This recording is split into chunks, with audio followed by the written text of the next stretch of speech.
পর্যন্ত সংস্কার বাস্তবায়ন শেষ না করে ততদিন পর্যন্ত আমাদের রাস্তায় যে সংগ্রাম আমরা শুরু করেছি এটা অব্যাহত থাকবে।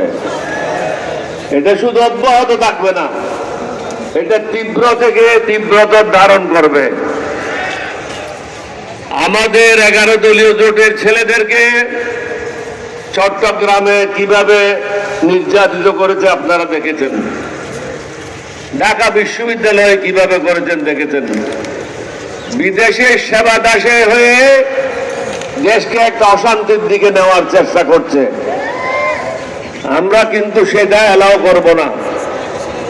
আমাদের যে বিরোধী দলীয় নেতা আছে তিনি কিন্তু সব দিক থেকে সরকারকে সাহায্য করার জন্য চেষ্টা করছে, সরকার সে সাহায্য গ্রহণ করছে না।